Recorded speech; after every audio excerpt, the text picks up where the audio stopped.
বিসমিল্লাহির রহমানির রহিম।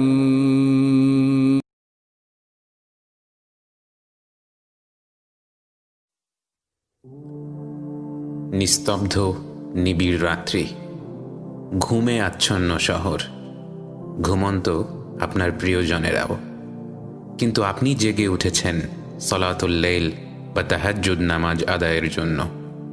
তাহাজ্জুদ, যার অর্থ হলই ঘুম থেকে উঠে নামাজের জন্য দাঁড়িয়ে যাওয়া।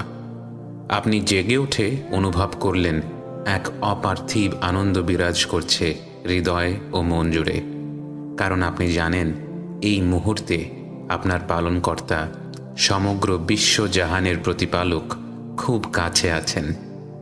তিনি তো সেই সুমহান সত্তা যার অপরিসীম রহমতের অতল সমুদ্রে ডুবে আছেন আপনি। না চাইতেও তার অগণিত সব অনুগ্রহ উপভোগ করতে পারছেন। সর্বোত্তম সেই দয়াবানের প্রতি কৃতজ্ঞতা প্রকাশ করতে আপনি তাই উন্মুখ হয়ে আছেন। ভালোবাসার স্রষ্টার সাথে নিভৃতে যে সাক্ষাৎ করতে চাইছেন তার উপযুক্ত সময় তো এখনই, কারণ সপ্তম আসমান থেকে পৃথিবীর একদম নিকট আসমানে এসে তিনি যে আপনাকে ডাকছেন, আপনাকেই সম্ভাষণ জানিয়ে বলছেন, কে আছো এমন যে আমাকে ডাকবে, আমি তার ডাকে সাড়া দেব। আপনি আরামের বিছানা ত্যাগ করার জন্য মনে মনে প্রস্তুত হলেন। স্মরণ করলেন নিজের প্রতি করা অসংখ্য জুলুমের কথা, জীবনের কত শত ভুল, কত অজস্র পাপের কথা মনে হতেই অশ্রুসিক্ত হলেন। অপরাধ বোধে ছেয়ে গেল মন। কিন্তু আপনি জানেন আল্লাহ হলেন রহমানুর রহিম, পরম করুণাময়, অতিশয় দয়ালু। নগণ্য তুচ্ছ এক দাস হয়ে প্রতি মুহূর্তে তার অবাধ্যতায় লিপ্ত হওয়ার পরেও তিনি বারবার তার কাছেই ফিরে আসার আহ্বান জানাতে থাকেন আপনাকে। তার দিকভ্রান্ত গাফেল বান্দাদের অবিরাম ক্ষমতাশীলতার ঘোষণা দিয়ে মহিমান্বিত প্রভু ডাকতে থাকেন, কে আছো এমন যে আমার কাছে ক্ষমা চাইবে, আমি তাকে ক্ষমা করে দেব।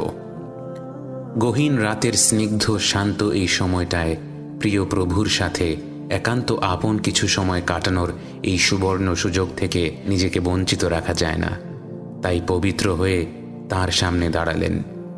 আপনার যে কত কিছু বলার আছে, কত কিছু চাওয়ার আছে, সমস্ত দুঃখ, বেদনা, যন্ত্রণা একমাত্র তিনিই তো দূর করতে সক্ষম।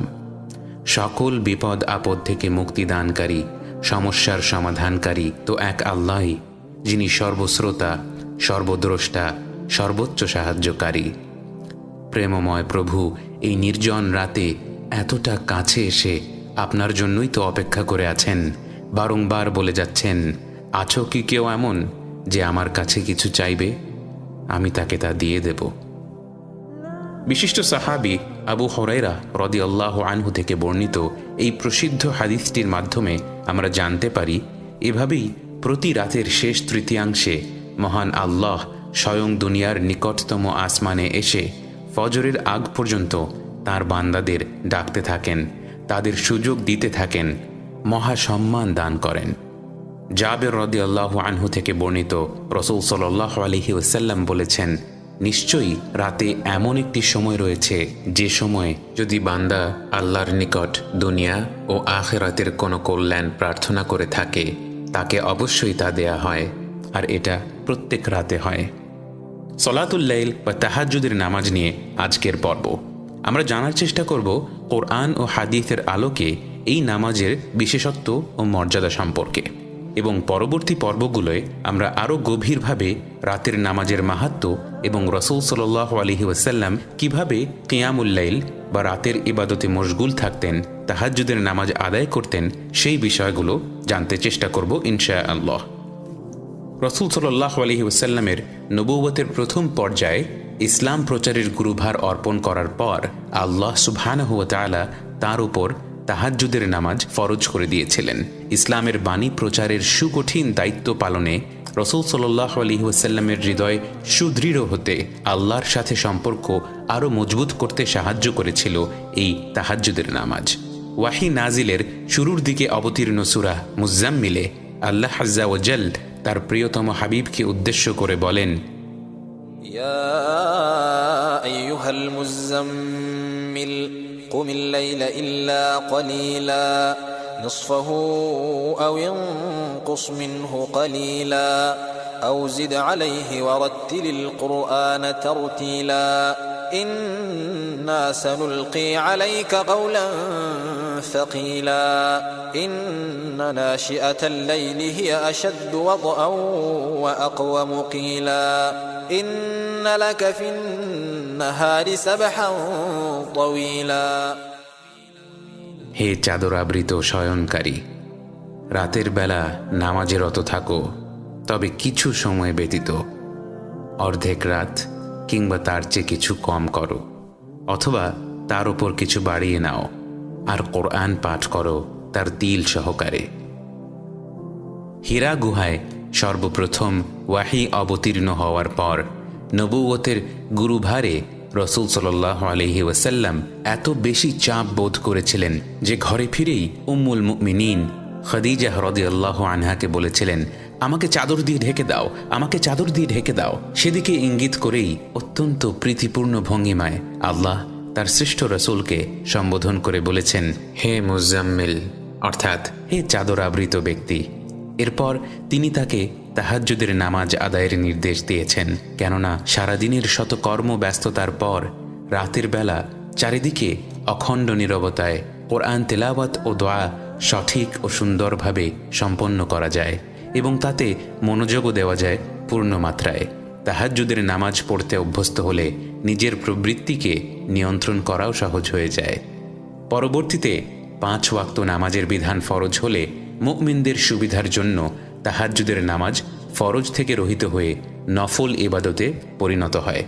কিন্তু রাসূল সাল্লাল্লাহু আলাইহি ওয়াসাল্লাম এই নামাজ নিজের জন্য ফরজ করে নিয়েছিলেন। তিনি প্রচণ্ড পরিশ্রম করতেন এই রাতের নামাজ আদায়ের জন্য। মা আয়েশা রাদিয়াল্লাহু আনহার নিকট থেকে আমরা জানতে পারি, রাসূল সাল্লাল্লাহু আলাইহি ওয়াসাল্লাম সারা রাত জেগে ইবাদত করতেন। দীর্ঘক্ষণ নামাজে দাঁড়িয়ে থাকায় তার পা ফুলে যেত, ফেটে যেত। একবার আয়েশা রাদিয়াল্লাহু আনহা জানতে চাইলেন, হে আল্লাহর রাসূল, আপনার তো সামনের ও পেছনের সব ভুলই আল্লাহ ক্ষমা করার সুসংবাদ দিয়েছেন, তবু কেন এত কষ্ট করছেন? তিনি সাল্লাল্লাহু আলাইহি ওয়াসাল্লাম জবাব দিয়েছিলেন, আমি কি আল্লাহ আজ্জা ওয়া জালের কৃতজ্ঞ বান্দা হব না? তাহাজ্জুদের শিক্ষা রাসূল সাল্লাল্লাহু আলাইহি ওয়াসাল্লাম সাহাবীদেরকেও দিয়েছিলেন। এক রাতে রাসূল সাল্লাল্লাহু আলাইহি ওয়াসাল্লাম মদিনার রাস্তায় হাঁটছিলেন।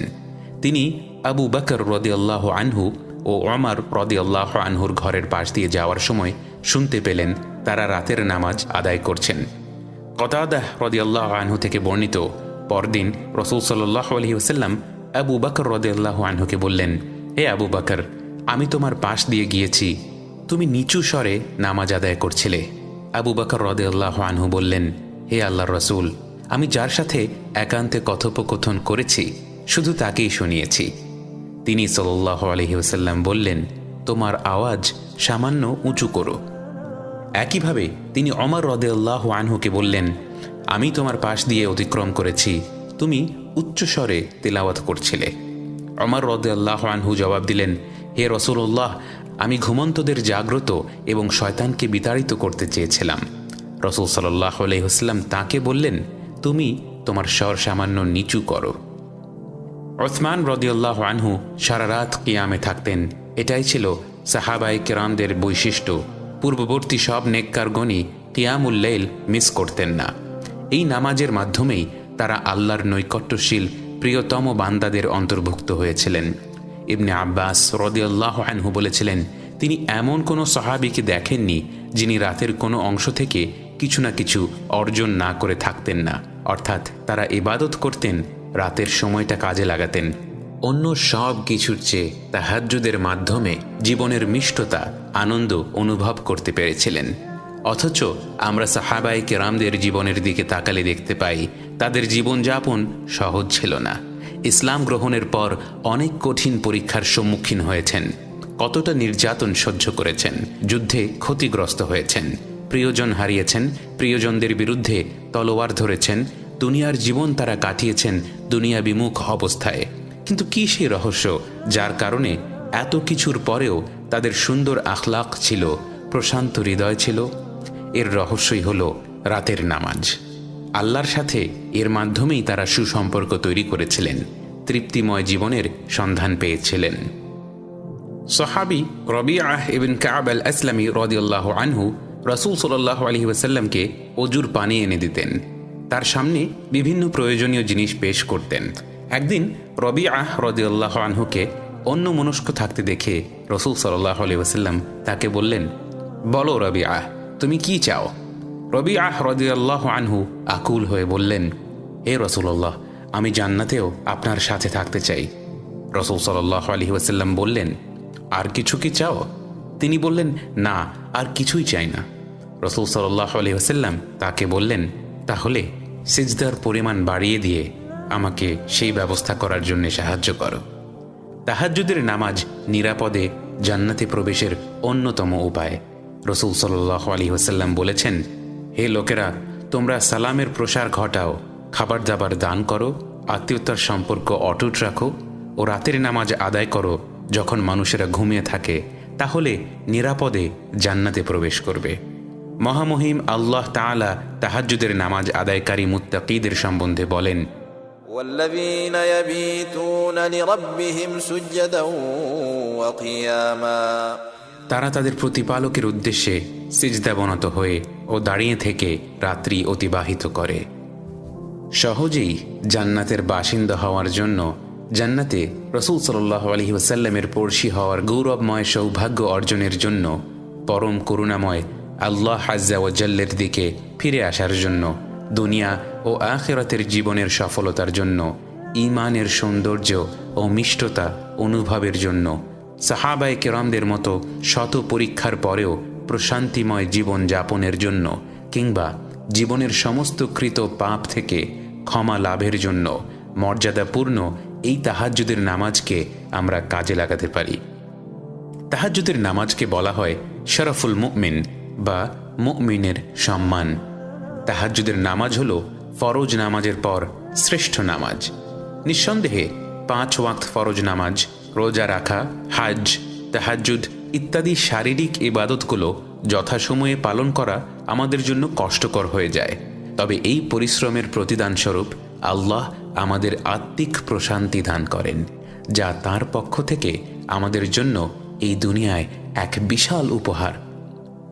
কিন্তু রাসূল সাল্লাল্লাহু আলাইহি ওয়াসাল্লাম আমাদের বলেছেন, ইসলাম হলো সহজ দিন। এই সহজতা আসলে কোথায়? এই বিষয়টি ইমাম ইবনুল কাইয়িম রাহিমাহুল্লাহ চমৎকারভাবে বর্ণনা করেছেন। তিনি বলেছেন, কিয়ামতের ভয়ানক সময়ে যখন সূর্য থাকবে মাথার 1 হাত উপরে, একটা দিন হবে 50,000 বছরের সমান। ঠিক সেই বিভীষিকাময় দিনগুলোতে ইসলাম আমাদের কাছে সহজ হয়ে এসে ধরা দেবে। যে নামাজ আদায় করতে আমাদের কষ্ট হয়েছে, যে রোজায় আমরা পিপাসার্থ হয়েছি, বিনিদ্র রজনী কাটিয়েছি মহান প্রভুর ক্ষমা লাভের আশায়, সেই সব কিছুর প্রতিদান স্বরূপ আল্লাহর ইচ্ছায় আমরা সেদিন তার আরশের ছায়ায় থাকতে পারব। আখিরাতের সেই কঠিন দিন আমাদের জন্য সহজ হয়ে যাবে ইনশাআল্লাহ। তাহাজ্জুদের সবচেয়ে চমৎকার ব্যাপারটা কি জানেন? সোশ্যাল মিডিয়ার এই যুগে আমাদের জীবনের অনেক কিছুই আজ উন্মুক্ত হয়ে পড়েছে। গোপনে ভালো কাজ করার যে পরিতৃপ্তি, আমরা এখন আর তা উপভোগ করতে পারি না। কিন্তু তাহাজ্জুদের নামাজ আমাদের এই সুযোগটাই করে দেয়। রাসূল সাল্লাল্লাহু আলাইহি ওয়াসাল্লাম বলেছেন, দিনের নামাজ হলো প্রকাশ্য সাদাকা ও রাতের নামাজ হলো গোপন সাদাকার মতো।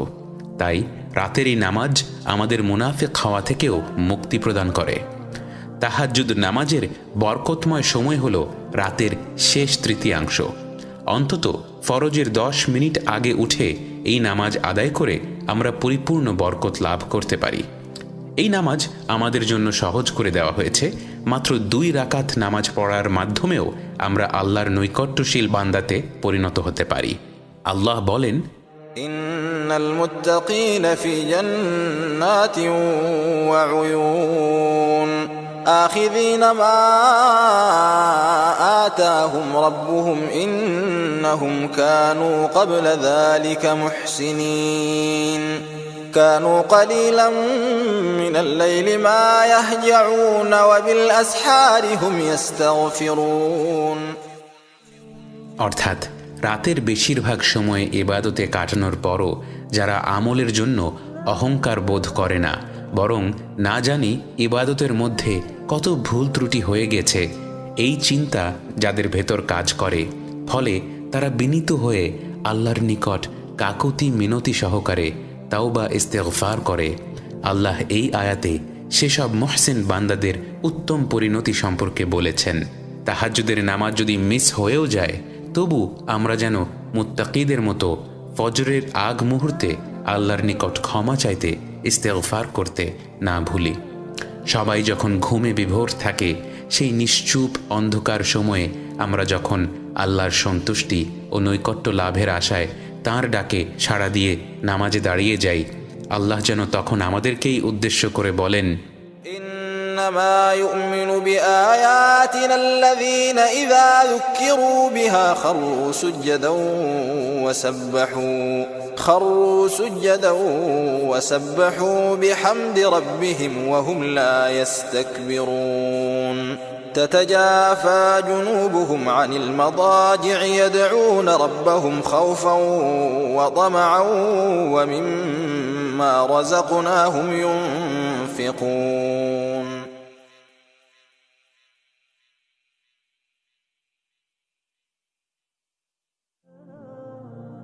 যারা আল্লাহ সুবহানাহু ওয়া তাআলাকে রাতের নির্জনতায় প্রশংসা, পবিত্রতা ও মহিমাময়তার ঘোষণা দিয়ে ভয় ও আশার সাথে ডাকে, তাদের জন্য রয়েছে আল্লাহর পক্ষ থেকে বিশেষ উপহার। গোপন আমলের এই অতিশয় গোপন সারপ্রাইজ প্রসঙ্গে একই সূরার পরের আয়াতে আল্লাহ বলেন, فلا تعلم نفس ما أخفي لهم من قرة أعين جزاء بما كانوا يعملون। কেউ জানে না তার কৃতকর্মের জন্য কি কি নয়ন প্রীতিকর প্রতিদান লুকায়িত আছে। সৎকর্মশীল বান্দাদের জন্য আল্লাহ তাআলার অদৃশ্য ভাণ্ডারে যেসব নিয়ামত লুকানো আছে তা তো আমাদের কল্পনার বাইরে। সেই মহাপুরস্কার লাভের জন্য, সর্বোৎকৃষ্ট পরিণামের অধিকারী হওয়ার জন্য আমরা নিজেদের যোগ্য করে তুলছি তো। আল্লাহ রব্বুল আলামিন আমাদেরকেও মুকররবিন মুহসিনিন বান্দাদের দলে শামিল হওয়ার তৌফিক দান করুন। আমিন।